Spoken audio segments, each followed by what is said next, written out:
Have you ever been part of a meeting where someone has asked a really, really good question?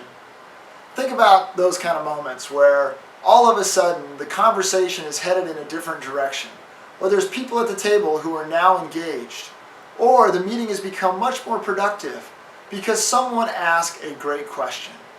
Well, the reality is that who, what, when, where, why, and how, those are great tools for negotiators. Asking questions is a critical part of this integrative bargaining process.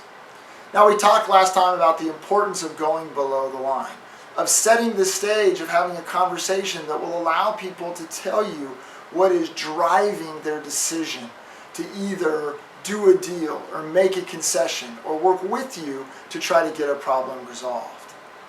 Once we set that table, once we get that environment established, now our job is to ask really, really good questions. We want to ask questions like a counselor would ask, not questions like a lawyer would ask on cross-examination. These are open-ended questions that invite information. Questions like, tell me more about, or help me understand how this is so important to you. Those open-ended questions invite information, and it's amazing, in my experience, how many times when you invite people to share about themselves and what's going on inside their head, they're willing to do so quite liberally.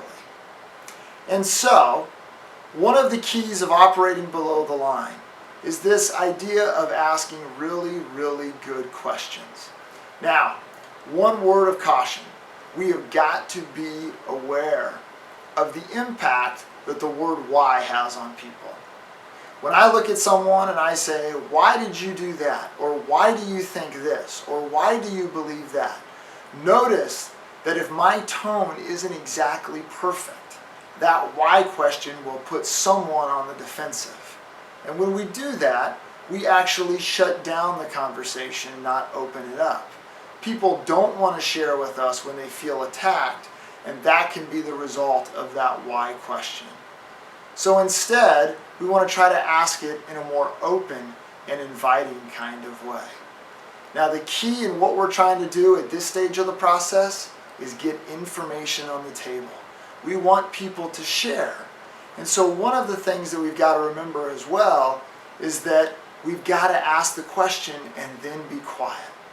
We can't keep talking. We got to allow ourselves to listen. And when we do, information will be shared with us that will be the key and will unlock the solution to the problem or the piece that ultimately gets the deal done. So as you seek to be a better negotiator this week, focus on asking really good questions and watch the impact of those questions on creating more productive conversation.